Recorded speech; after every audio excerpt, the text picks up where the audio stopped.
and it has a deep impact on the way all of us perceive the world and our everyday lives. Not only the rate of the infection and the patterns of transmission threaten our sense of safety, but the actual measures that were put in place in order to contain the virus, such as the social distancing, the lockdown, refraining from doing what is inherently our inclination, which is to find support in the company of others. So under this context of the physical threat and the social and the physical distancing, as well as the public alarm, we question, and this is what we're going to do today, what has been and should be the role of the different mass media channels in our lives as individuals, as social communities, and as societies. In the past months, all of us have had, as Catherine has said, been very, very active in virtual meetings, as this was the first time that all of us, I would expect, were personally impacted by such a global, large-scale pandemic. And this segregation actually led to a very high utilization of the varied communication and media means through which we received the vital information concerning COVID-19 and actually concerning all aspects of our lives. So all governments in the different countries used the media to disseminate directives and messages to the public. And we also use different types of communication channels to communicate with one another. So even in the past, but more so during this pandemic, the mass media has been recognized as a very powerful force, shaping how we experience the world and how we experience ourselves. There are questions that other media, both the broadcast and the digital, are they still able to convey for all of us a sense of unity, reaching large audiences, or are messages lost in so many noisy crowds of mass self-communication? Does social media provide us with vital information, or is it actually ground for miscommunication, misinformation, fake news, and sometimes even discrimination? Can we harness the flexibility of media technologies to increase the public's adherence to the safety measures as suggested by our governments or global health organizations to combat the spread of the disease? And can the communication actually promote adaptive behavior of the public, which the public is a crucial component of containing the disease? So all of these questions that interest us has led the SID organizations, Washington and Israel, to allow us to actually have this opportunity to look for questions for some of the questions that interest us. Now, as Catherine said, you're all invited to ask questions through the chat. We will try to address as many as possible in this panel discussion. So in order to discuss the role of the media in the COVID-19 era, we have with us panelists from actually different countries. And I would like to introduce them one by one. We have, it will be nice if you could raise the hand when I introduce you so that they know who you are. So Gilad Shalmor, you are the first. Thank you. Gilad is an Israel reporter. He's also a content creator at Channel 12 news channel in Israel.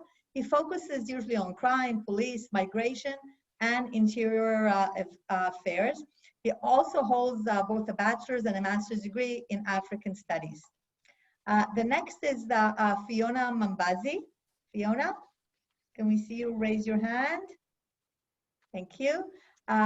Fiona is a Rwandan journalist. She has over 10 years of experience in the field, currently working with the Rwanda Broadcasting Agency, and she's actually a fellow in 2017 of the Young and Emerging Leaders Project. So thank you for being with us, Fiona. The third panelist is advasaldinger. Adva, hi. Adva is an associate editor at DevEx, where she covers the intersection of business and international development, as well as the U.S. foreign aid policy. Our next panelist is Mr. Colin Mwaye. He is from Rwanda. Collins, thank you. Collins is a journalist, strategic researcher, and content developer that worked actually in several countries, including in Kenya, in South Sudan, in Burundi, and Ethiopia. And currently he works as a writer and editor at the New York Times. We also have a panelist from Mexico, Alfredo Narváez. Thank you. He's a nationally renowned science journalist from Mexico. He's received the National Journalist Award in 2012. He covers health, environment, food security, and climate change issues. We're also supposed to have Ms. Farah Mokhtar Sambe. Has she been able to join us? Maria, do you know if she's with us? No. Okay. It's a he, but not currently. Okay. If Farah will be able to join us, he's both a journalist, a translator, and a writer that currently serves as assistant editor in La Gazette Weekly in Senegal. So we hope he will be able to join us. I would like now to address the panelists one by one, just to have all of us get a picture, be on the same page concerning what is happening in the respective countries concerning the COVID-19. Is the COVID still spreading in your country, or have you actually started the recovery phase? So let's start one by one. We'll start with Gilad.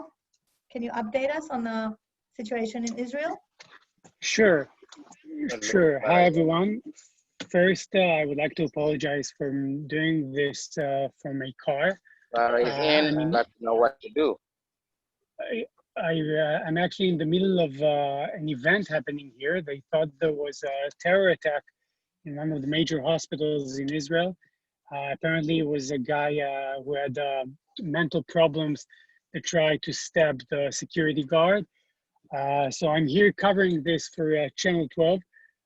So I'm here in my car, finding some silence to talk to you guys. So if we're trying to conclude what's happening now regarding the COVID-19, I could say we are in the recovery phase. There are more people that get better. They are healed every day, and people who get sick every day. We're slowly lowering the restrictions. We have almost no social distancing now. We're still not allowed to go to the beach, but people still do, even though it's not allowed. Basically, the restrictions are almost over. The only law that is actually applied now is the one that makes you wear a face mask. So you walk around and it looks like a scene from a ninja movie. People all around the country, almost everyone, they wear a face mask. But it's getting better. They're gonna open the airport the 1st of June. So we're hopeful that it's going to end really, really soon. Yeah, we're all hopeful for that. And what Gidal just said, raises the questions of what information can we and can we not believe when we hear it from the journalists, especially when you talk that there's no social distancing, when we're still, all of us here, supposed to maintain that element. So this is interesting to see the different view and how it's conveyed. Thank you, Gilad. And I would like Fiona to ask you, is the situation similar in Rwanda, or are you in a different stage at this point of time? Fiona, you're on mute. Can you unmute yourself? Okay. Can you hear me now? Yeah. So yes, I was saying it's a bit similar, but in terms of us being, so when it started COVID-19, we were put on a lockdown. Only essential workers were allowed to move around, of course, included journalists, medical staff, and security office organs and stuff like that.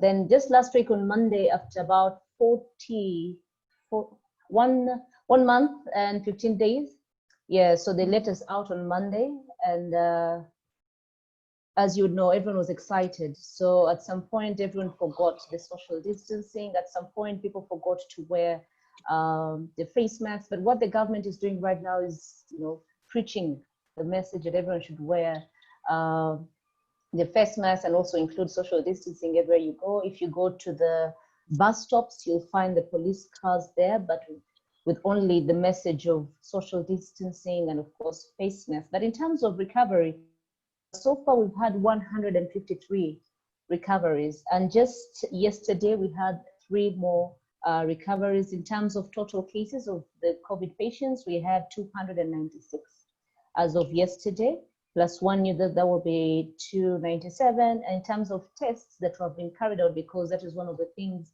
that the East African community have tried to do, is mass testing, so that they can be able to actually, track it down.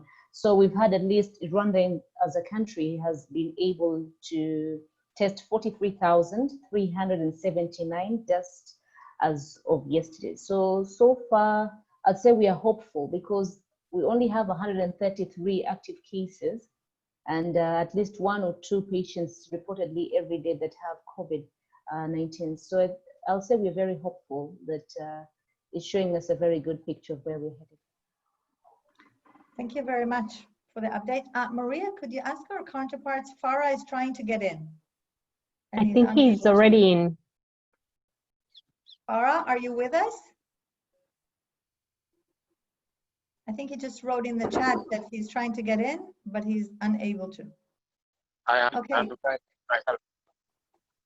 You with us? I can hear you. I can hear everybody. Good, and we can hear you, so we're happy to have you with us. Can you, Farah, update us as to the present status of the COVID-19 pandemic in your country, in Senegal?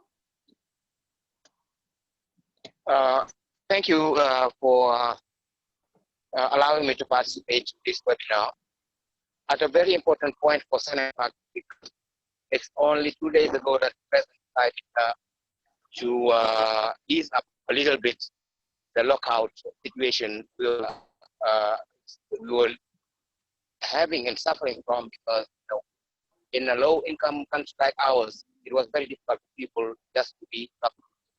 We have a total lockdown though, but it was very difficult. The situation in Senegal is not as bad as it is, for example, Europe, the United States, due to the fact that mainly, I think we started very early to take confinement measures, lockout, and sanitizing, etc., etc. But what is the main problem came to when it comes to communication? The fact that, as you said in your preparatory document, that first of all, our newspapers, though there are many in the country, there are so many sometimes that word out, is that the information was coming only from government sources, and many newspapers don't have to follow up, so that you have incorrect information. Sometimes some people try to get in this different point of view or different approaches. Farah, I think we're having some communication problems. We've stopped hearing you. But it to go for a report, field report, and that helped a lot. The government changed a little bit, but still we have 2 positions that are contradictory and that are now making the information of the day. Is the fact that half the country believe that it was early, and half the other half that it had. Farah, I'm sorry, but you seem to be disconnected. So maybe you can try, maybe to move a bit and try to make the connection better, and then we will come back to you. Okay? Thank you. So hopefully we'll hear you better. Alfredo, is the situation in any way different in Mexico? Well, Mexico is a kind of weird country because we have very rich states and very poor states. So it depends where you are. It depends. Mexico City has been very hard. It's the epicenter of the outbreak here. We have 40,000 cases and almost 4,000 deaths until yesterday. And but the problem that we have is we have a very low testing. The government hasn't invested a lot in testing. So we have a vast on the register a last number of cases not accounted for. And this has been a very big issue with the press and the government, because the press, even the foreign press, like the New York Times, the Wall Street Journal, has been covering this, and the government is dismissing, saying that everything is okay and stuff. So it depends where you are in Mexico, who you are, if you are rich or poor, indigenous or not indigenous. So it's a very complex situation now. We are not opening the country. It's going to be in June, the opening. But we have a lot of questions about the honesty and transparency of the government. Thank you. We've heard now from several countries which are low or low-mid-income countries. And now, Adva, can you tell us what is happening in a high-income country? This is certainly a case with the US, where many of these low-income countries are doing better or acted earlier in their efforts.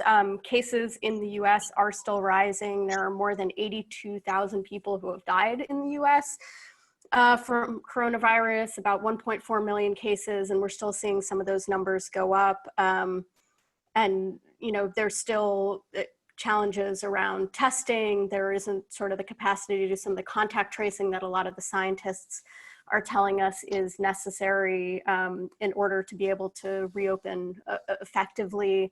And I think there's a lot of different messages coming from the government and from state governments. And so basically what you're seeing in the US is sort of a patchwork of some state governments saying, we're gonna bring our states out of lockdowns and let people go to beaches, go to restaurants, et cetera. I think what remains to be seen, and we're also seeing a fair number of protests in states where that's not happening from other folks. And so I think, what warnings we've heard from some of the scientists yesterday is that, this rush to reopen, if it's not done in the right way, could lead to a resurgence in the number of cases in the US.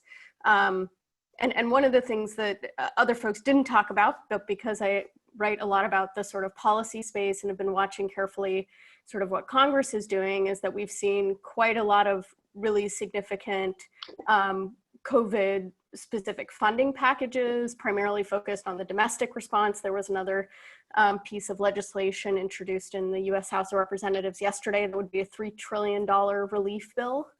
And so we're watching that closely. There have been calls for supporting some of the global health initiatives, and I've been watching that closely, but to date, there still has been, fairly limited amount of development funding in the bills, as lawmakers are very sort of domestic and inward focused. Thank you. And Collins, we've heard about the status in Rwanda, but could you actually fill us into other countries in which you work with, in South Sudan or in Kenya, what the situation is there? Is it any different? So at the moment, I primarily work in Rwanda and cover Rwanda, but just to give you an overview of the East African region is that most countries in the East African region, they had lockdown measures, and primarily the major target or the major aim was to make sure that their healthcare facilities and their healthcare systems are not overwhelmed. But beginning late last month, there has been a gradual opening up or partial lifting of the lockdowns, because while the lockdowns have been effective in curbing the spread of the virus, there has been concerns of what are the consequences of the lockdown on the economic situation, especially the vulnerable section of the people. So if you look at most countries, very few people, about 10 to 15% are formally employed in most East African countries. So that means that a majority of the people, 80% and above, depend on the informal sector. So that means their savings are not as high, and they're not in and they work in sectors whereby they don't have long-term liquidity. So over the course of the lockdown, one of the most evident trends was that in most countries, not only in the East African region, but across Africa, is that the purchasing power or the consumption power of households was getting less and less. So it's been I would say a balance between curbing the spread of the virus and at the same time making sure that the most vulnerable people in communities, in societies, people who work in the informal sector, don't end up falling back into poverty or are not in situations where they can barely feed themselves. Yeah. Thank you, Collins. And I think you touched upon a very important point. You said there is it's not only a health crisis, there's a major economic crisis, which is the characteristics of many, many countries. And I'm sure all of us here, all the participators, would really like to know from all of you, all the journalists, your perceptions of what is the role of the journalist. I know this is interesting in every day, but certainly within a pandemic. So we will get to that a bit later, but I want to start with some even harder questions. We know that many of the countries, and I'm not pointing to any specific ones, but many of the governments actually don't want to put all the information out there. And they decide what they share and what they do not share with the public, which the public and different organizations are actually very thirsty to receive information. I want to ask you, all of you, what your perception is, what is the capacity of the journalist to actually enhance the transparency of information, especially at a time when governments tend to limit the flow of data and don't let this information seep through. Are the journalists actually can and do serve as our gatekeepers? So who would want to answer this question first from our 6 panelists? Am I in? Yes, you are? Yes. Go ahead. Senegal? Yeah, okay. I think when we started with the lockout, it became very, very difficult to have as I said, we had this government daily review that gave, and most of the people just put those while under. Farah, I'm sorry, but you're still very much disconnected, at least from what I hear. Can others hear you? No. So we need to try to do something with the connection, because unfortunately we cannot hear you. Maybe you can write in the chat, because your input is very, okay, very can you hear me important. better? Let's try. All right. Okay, I was saying that it was very difficult for journalists to give transparent information, because we had this official review on attending, and just took this for granted, while they needed to have some field reporting, which started just by the end. Some paper, but didn't have cross region to region, which made it more difficult. But then, usually using the social, people started to come out of the lines, and then we saw that it was not everybody who followed the same line of government. Different from what said, even experts. Farah, you're still. Farah, I'm sorry, but you're still very much disconnected. Let's try if you turn off your camera. Let's see if it's better, and if not, we'll revert to the chat. Okay. Yeah. Okay. The camera is off. We'll try to speak, and we'll see if now we can hear you better. Yes. The second reason why is the fact that most newspapers lack the means that would them go from region to region on. No, Farah, I'm so sorry. They have to resort to. Yeah. Farah, I'm really sorry. I would really appreciate it if you could write it in the chat, and then we can broadcast what you said. Gilad, can we? I'll do that. I'll do that. Thank you. Gilad, I'd like your perspective. Are you a gatekeeper? Well, I'm trying to be. I think the biggest problem regarding information is not that the government hides the information, rather that it doesn't have all the information. I could say that my impression is that the information in Israel during the COVID-19 time is pretty transparent. The thing is that you as a journalist, you have to make a decision, because unlike what most journalists think, we don't have all the answers. So, for example, if the government has a certain line, for example, regarding social distancing, and the government says it's important, you can bring 100 experts to interview that will say it's the wrong way to handle the corona. And then you have your responsibility, because Channel 12 is the most popular channel in Israel. And if it says, if we'll bring like 90% of the time will be people that opposes the government's opinion of the way to deal with the COVID-19, it could actually cause danger, because people then will not listen to the instructions, and the COVID-19 will spread.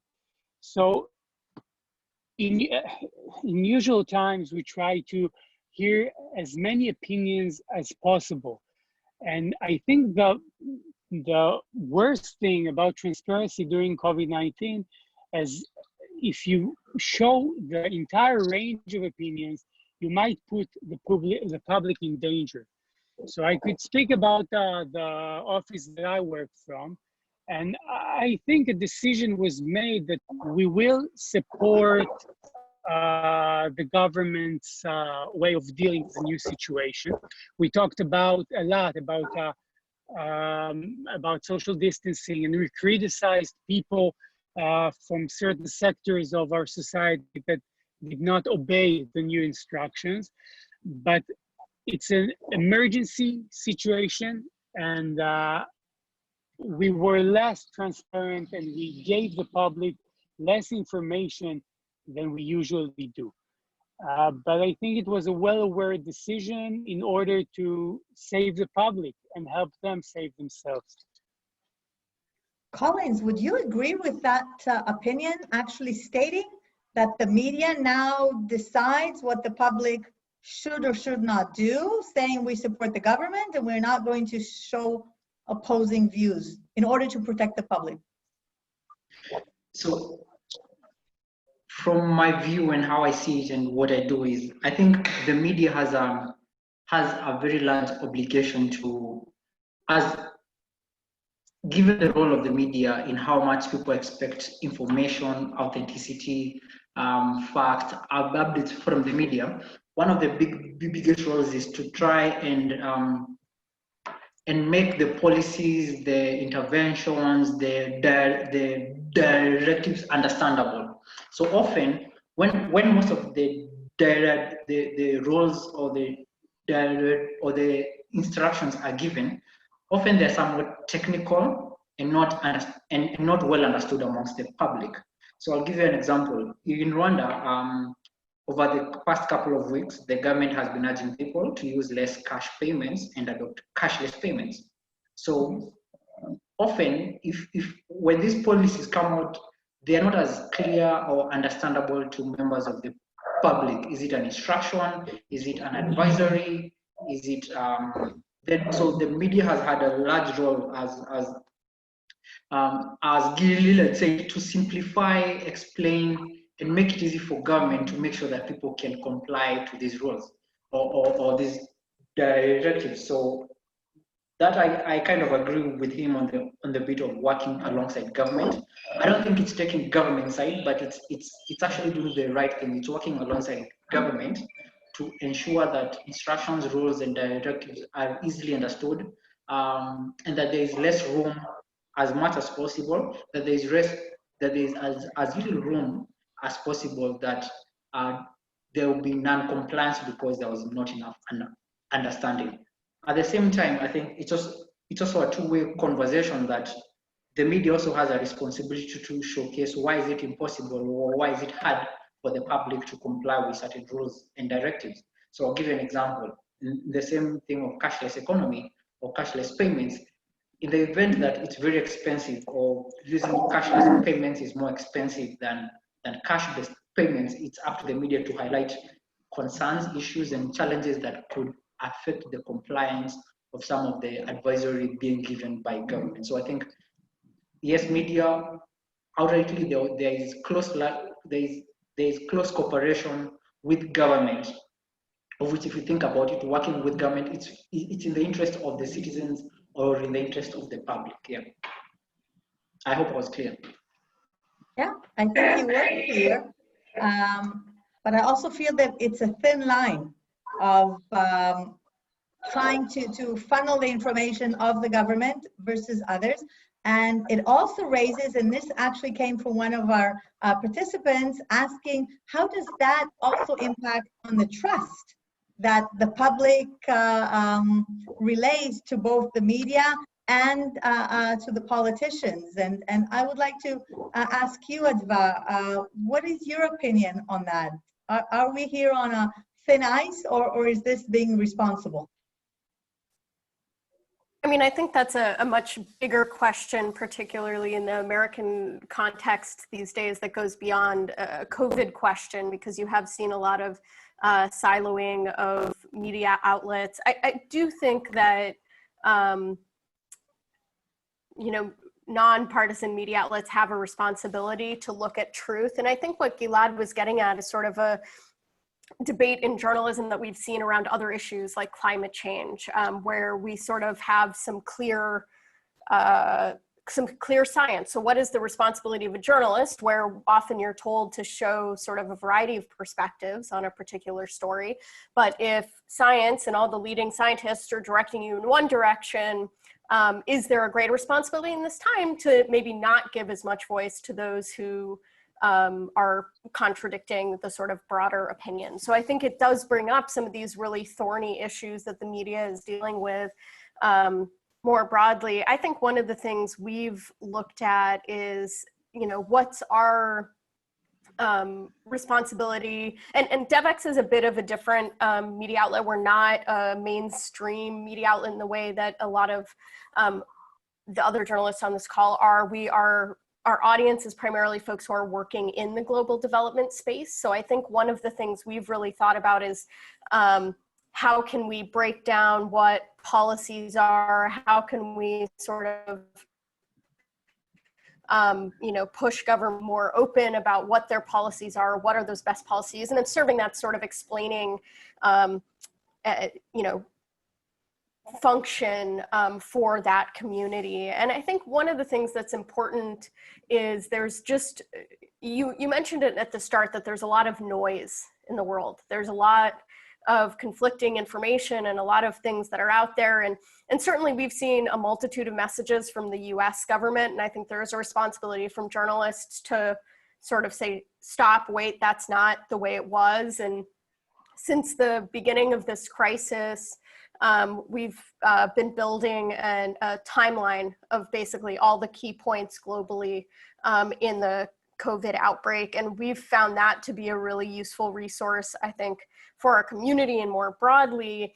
And then as you're looking at some of the criticisms that emerge from the government or some of the claims, you can very easily go back and say, well, you know, here's the record, here's the pace at which decisions were made, here's the history and background of, you know, decision-making at the WHO. And I think having that sort of deep expertise within our team and our global health reporter specifically has been really useful in helping to sort of figure out what the truth is and what is the important messaging in getting out there. I think trust is a really important issue, and I think that we've seen that sort of go both ways in the US. I think that there at times has been a distrust of government, but there's also, you know, what I would probably call more fringe elements who claim that this is, you know, made up and the media is, you know, is blowing this out of proportion. And I think if you talk to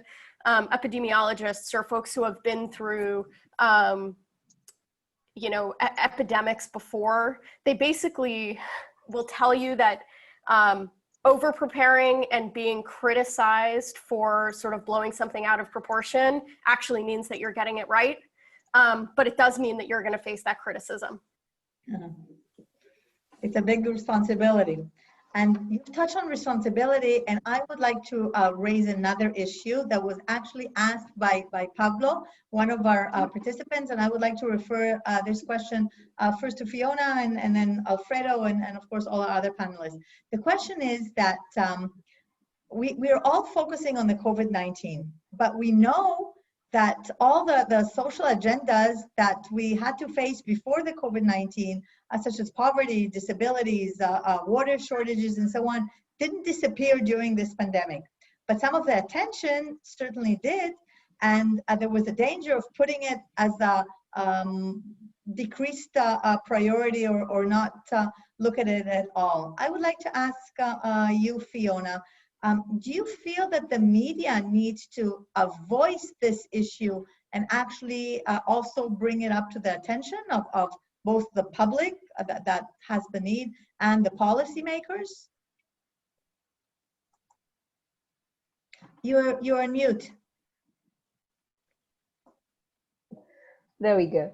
So yes, absolutely. I believe that the media should actually portray, or rather put up the voice actually louder, because there's so many people suffering because of this, you know, the people with disabilities, like you said, water supply. I'll give you an example of Rwanda. Just the other day, it was raining so hard that we had crazy landslides and we had so many people lose their lives. But because of course COVID-19 is there, most of the stories were, you know, the usual, how many have recovered, how many are tested.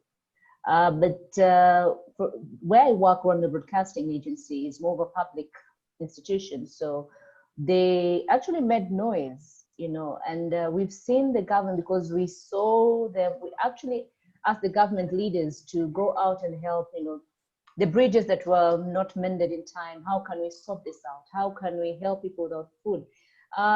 In Rwanda specifically, we have the government, what the government is doing is giving people some amount of food, some amount of essentials, basically, to keep them going. So what they do is, like, the private sector federation mostly has also given lots of food, others blankets, you know, all the essential, basic need essential that is needed to help everyone move on with their lives at this particular time. So this has really helped the people who cannot afford or who have been under the lockdown and did not know what to do or eat. So I believe it is quite important to keep voicing the issues that we are facing. Yes, COVID-19 is a big thing, but the world is still evolving. Everything is still moving on. So I believe it's important that the media puts out their voice here. Thank you, Fiona. And Farah, I also want to remind you, if you could write us your views, we will air them out because of the poor communication. Alfredo, can you also relate to that? How can the journalist actually try to raise awareness, not only to the element of the COVID-19, but also to other elements which are very, very relevant, also not only to the population, but also to the non-governmental organizations that come there and try to work. And some of their work was very, very challenging because of the different restrictions. Yeah, well, I think the taboo word, at least in Mexico, I don't know everywhere else, is democracy. Because journalists, to do their work in Mexico is very hard. Since some years ago, a lot of my colleagues have been assassinated, murdered, from the narcotraffic and also from the government. So if you cover illegal logging in some forests, or you cover a mine that is threatening indigenous peoples, these are environmental and power things, and you're a journalist, you are in a very fragile position. To be a journalist is a very dangerous work in Mexico. A lot of my colleagues have been murdered for a lot of issues, water, forests, whatever environmental development you say. So the epidemic has just accelerated this. And the tragic issue is a lot of the threatening comes from the power, even from the president of the country. A lot of journalists, a lot of newspapers have been threatened every day from the president, from the daily conferences, like Reforma. Yesterday, the New York Times, even the New York Times has been saying that he doesn't have ethics from covering the epidemic. So at this level, we have been bullied every day. We have a daily conference about the epidemic here in Mexico City. If you ask a harsh question, a very good question to the government, in Twitter, the trolls of the government bully you every day. So we have physical harm, and we have also digital harm in the internet. So to do our job, every kind of inquiry, every kind of investigation, research is very hard every day, every issue. And the epidemic has just accelerated this. So yes, to be a journalist is some days to be a hero. I mean today, because you need to be very obsessed with your work. It's not very well paid. And it can be very dangerous too. Thank you, Alfredo, for sharing with us this new direction of the danger. And actually, I want to continue with this line, but not the danger that you actually referred to. Gilad, I want to refer to you. I know that you covered COVID-19 patients, and you were in direct contact with them. But still, you also have a family. You have, I believe, a small child, which is another risk of bringing into the family. How did you actually deal with this sort of dilemma, and how did your family accept this risk? Well, you're right. When the COVID-19 phenomena just started, Ichilov Hospital, which is the biggest hospital in Israel, opened a special Corona hospital.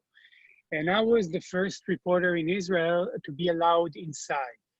I had to wear the entire gear and clothes and all sorts of masks. And I actually got in and I interviewed the Corona patients themselves, only where there were few back then. And it was a very interesting experience. First of all, I couldn't stay there for a long time. I didn't want to stay there for a long time to lower the odds to get infected. But I had to find the human angle inside this really crazy situation where they bring people together. Those people actually feel good. They don't feel really sick, only they highly contagious. And there are people over there from all around the world, and there are also tourists over there. And I actually went inside and talked to them about this experience. I'm proud of the product that I finished with when I got out. But as you said, the biggest challenge was to get my wife's acceptance of me getting back inside the house. So I had to stay 2 nights in a different bedroom, but I guess she missed me too much, so she allowed me in. But the interesting story about that there was a twist that happened when I was there. When I was there, the spokesperson of the hospital thought that if reporters could get in, why shouldn't the families of the departed Corona sick people, why can't they get in and say goodbye to their loved ones? Because the fear of getting infected made the hospital, all the hospitals all around the world set a rule that says that you cannot go in the room and say goodbye to your loved one. And when the spokesperson saw me inside, he thought, hey, why don't we let the families go in wearing the same gear? So because of that story, there was an idea, and Ichilov was the first hospital to allow families to go in and say goodbye to the loved ones. So I'm happy about that. I wanted to add if I may, one more thing about what you asked before about the trust issues regarding public and journalists. You asked if the fact that we're not giving all the information hurts the trust the public gives us. Well, I think the answer is, the answer depends on the bottom line. And the bottom line here in Israel, that the situation is not bad. We're actually pretty much over the virus. So I think we were right all along to promote this kind of approach in our reports. If the situation was bad, well, I guess the trust would have been hurt tremendously. But I guess the decision we made was right. I do have to say that we criticized the government a lot regarding financial decisions. Regarding health issues, we don't really let other opinions be apparent as much as the mainstream opinion. Okay, thank you, Gilad. And thank you also for the personal story, which reflects the risk that all of us feel. I want to ask concerning another type of danger, which again also relates to trust. And Adva, I'd like to ask you, usually reporters go out of the field. They see with their own eyes what is happening and they report. In this situation, both in the States and in other places, there were real restrictions concerning the ability to fly out, to go to the field and so on. How did that impact on your role as a journalist, and how does that also reflect on the trust and the integrity of journalism at large, and also you specifically in anything that you report? Yeah, I think in a lot of cases, and in most countries, journalists are considered essential. And so they have been allowed some movement, but I do think access is limited. Or you look at, for example, here Congress was, everyone went home. And so then your access to individuals is limited. And I think as a journalist, you're often, finding stories and building sources by going out and meeting people, and at events, at meeting people over coffee. And so I think it has, at least for me, really transformed the way we're working and our organization. I would travel quite a bit for my reporting, and as an organization, we've decided that our reporters for the time being are not going to be flying to do reporting trips. And so I think that you really do have to rely on the source networks that you have built globally. We are a global organization. We have folks who are working for us around the world, so that helps. But I think it has forced a bit of a change in how we operate, in the ways that we're finding stories, and the ways that we can sort of fact check and verify some of the things that we're being told. And so I think that's an adjustment that we've had to make. And I think that maybe is something that's seen by other folks as well, as movement is limited, or as organizations are making decisions about what's safe for their employees and how they want to move forward. Thank you. That's very enlightening. I totally agree regarding the coffee. The coffee thing is you would never appreciate it before things change, but looking into someone's eyes and speaking to them gives you much more information than talking over the phone, especially if you don't know the person. I could really relate to that. It's hard. Yeah, life is challenging, and COVID-19 even more challenging for all of us. And we can see for journalists also.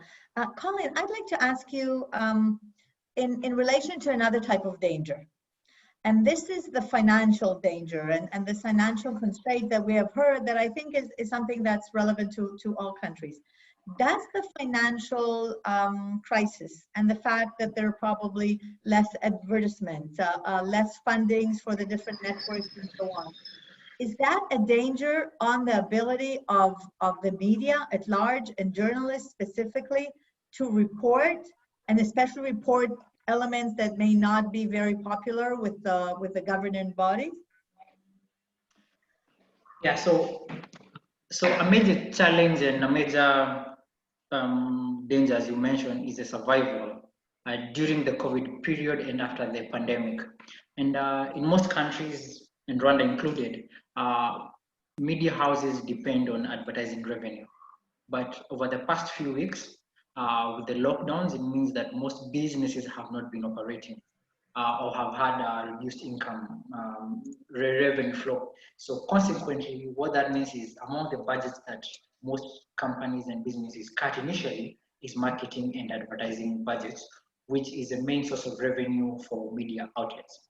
So much as the media is an essential service, like including in Rwanda and in most countries, much as they are an essential service because of their role in communicating, in making sure that that there's no panic, that the public is updated on the latest measures.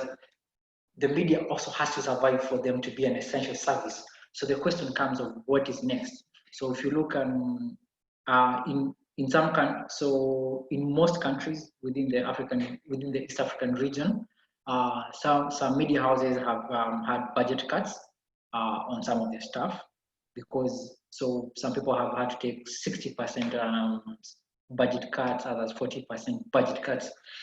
Sorry, salary cuts. Luckily, or thank God, we have not had to do that so far. But then the question is how can media outlets across and media outlets also have various different capacities. There are some that have been established for a long time, so they probably have multiple revenue streams, but yet there are very many of them that are startups or who are still in the startup phase. And let's face it, doing good news is also expensive. Doing quality journalism is not cheap. So the more the better the quality of the journalism, the much cost it comes with. And so with that, there is a question of how do we go about it? So amongst the proposals that have been considered, and including one that companies are considering, is in most countries, packages for their bailout packages for companies or businesses that have been affected, for them to avoid staff layoff or to avoid closing business altogether.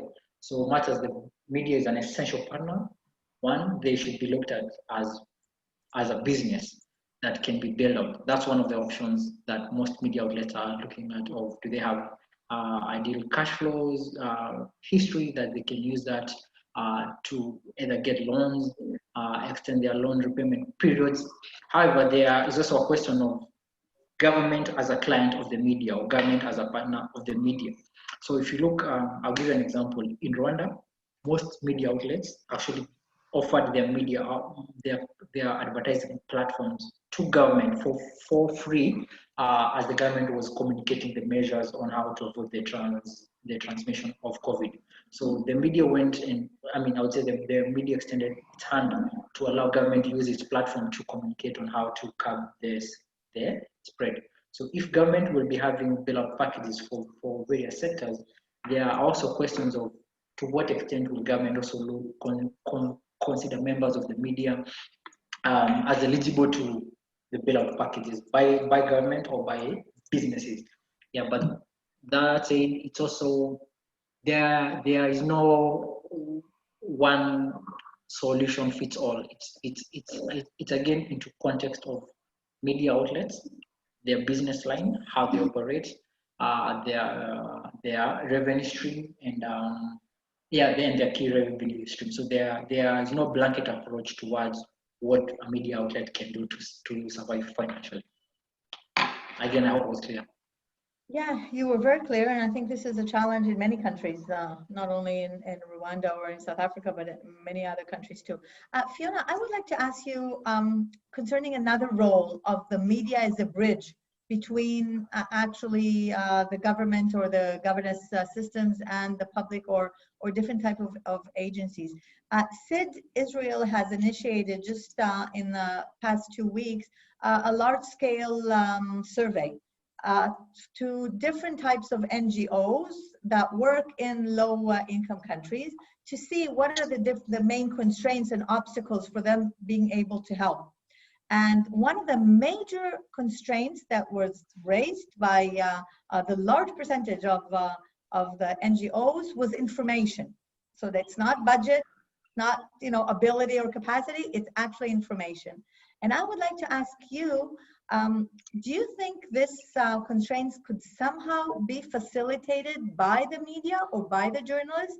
Can they be the go-between to assist in getting the information that they need?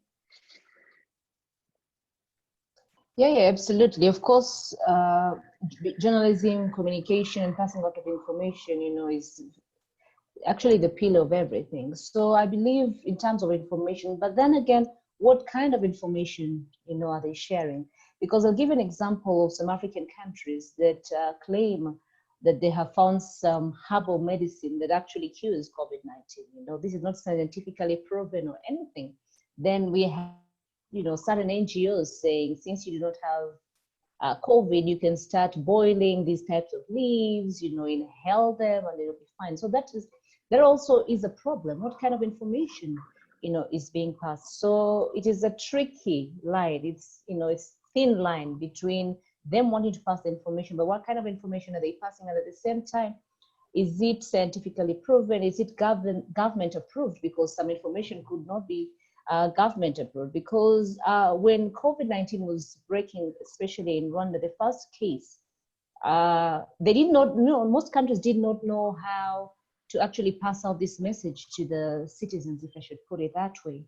So our first patient number one was Indian.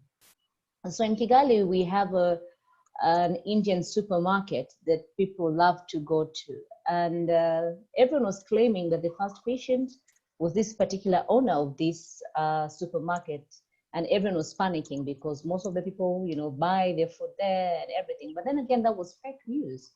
But then you go back to the same people who say that if you buy Indian vegetables, if you buy Indian spices, you will be fine. And these are NGOs. So then again, it's a thin line, like I said, between the right information and then how do you distill the information? How do you share the information? How sure are you it's not fake news? Yeah. And how you maintain the trust of everyone. Everyone, exactly. Right. Yeah. It's not an easy position. I would like to invite the ambassador, Roi Rosenblit, the Israeli ambassador in Dakar, that would like to say a few words. Just unmute yourself, please. Yeah. Thank you very much for this opportunity. Maybe first I'll describe in a word or two the situation here, since Farah was not very much heard. So here in Senegal, for example, we have by now some 2,100 people positive with coronavirus. Of them, around 780 have been since released from hospitals, and only 22 dead. But I think the government here is trying to balance somehow, and Farah started to refer to it.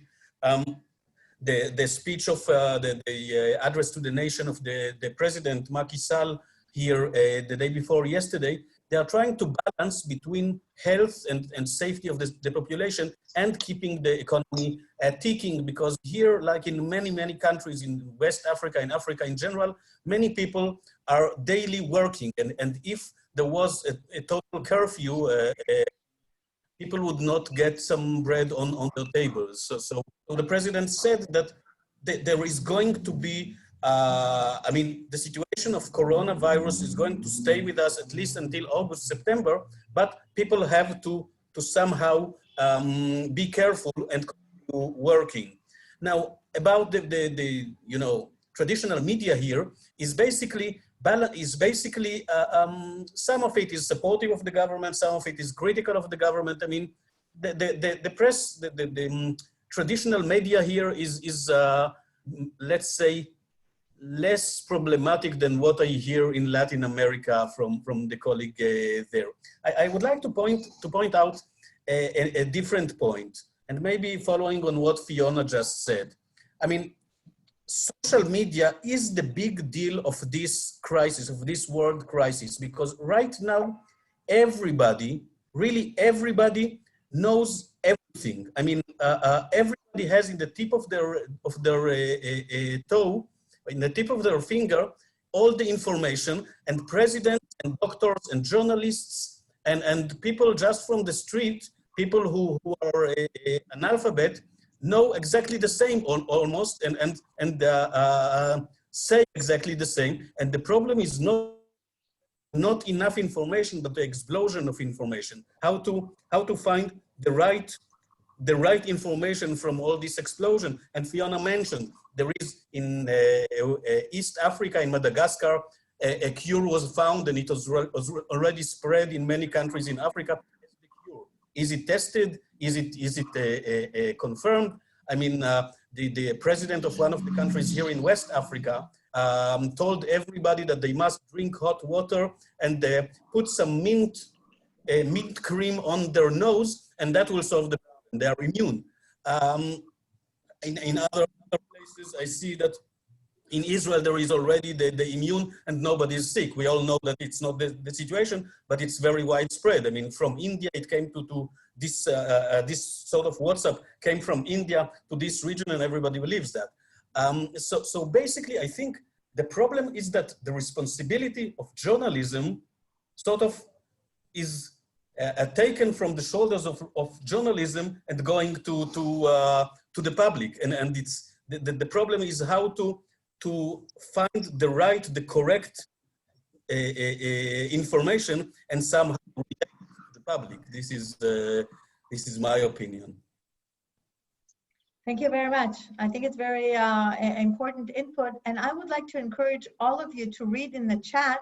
Farah actually gave us a very comprehensive sort of layout on what is happening in Senegal, and one of the elements that that is important that he related to is that especially the last decisions that are being made seem to be inspired less by good information and more by pressures such as religious pressures and so on.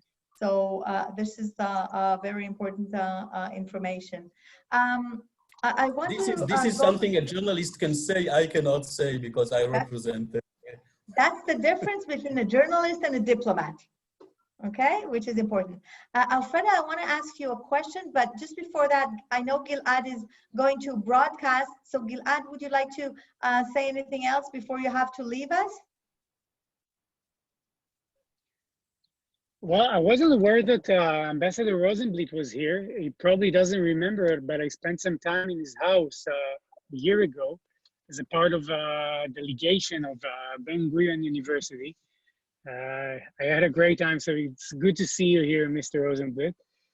And yeah, I have to go, so I want to thank everyone for listening, and may we all be healthy and well. And it was a pleasure to be here with you.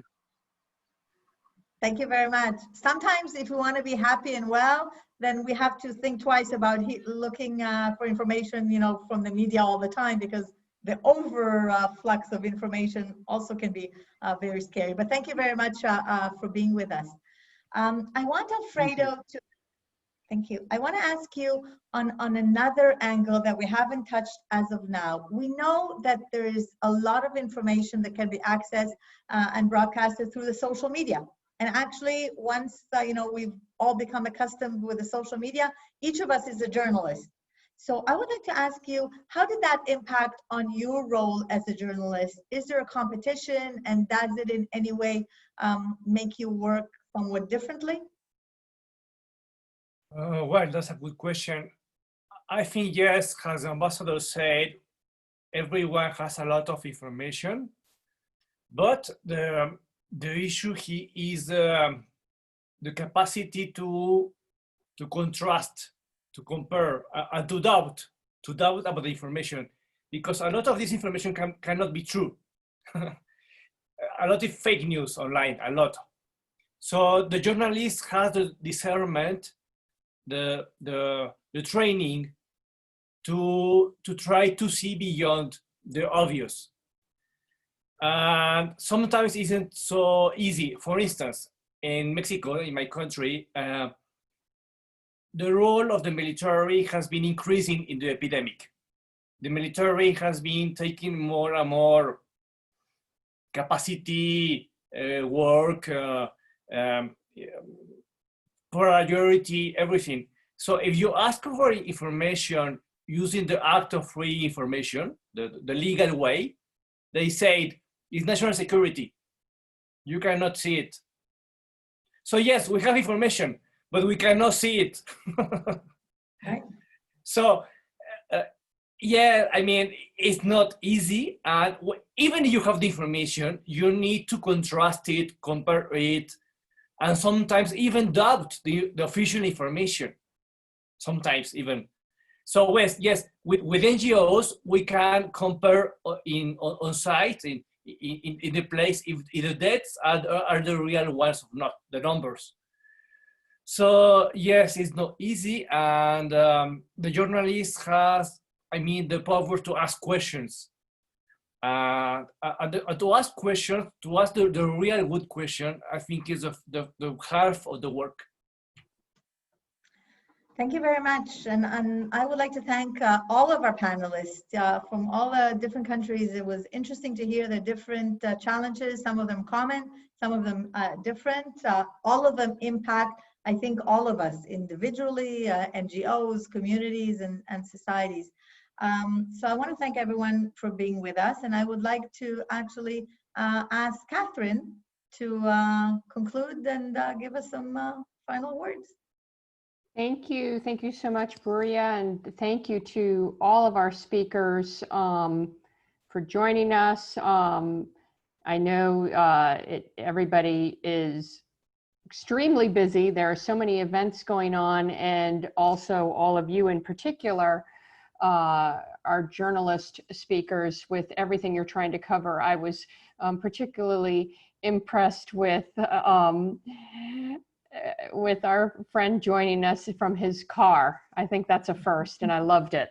So we really appreciate it, that you're all staying on top of everything you're doing, which is a lot right now. And it was really interesting to hear about it from your perspectives. And I thought it was particularly interesting to hear, you know, that many of you feel that there's uncertainty in your roles. Same as we're all uncertain in our roles, you know, what is the future going to bring? And I think a lot of us maybe hadn't thought so much about how all of these changes impact how you do your jobs tremendously. So thank you so much for that insight. We will continue at SID-Washington, and I know SID Israel will as well, continue to focus on how the COVID-19 situation is affecting all of our efforts to work in development around the world. And I'm sure we'll want to come back and look at the role of media again as it evolves over the coming weeks and months. This event has been recorded, and we'll have it posted on our website, and SID Israel will have it as well shortly, I think within a day.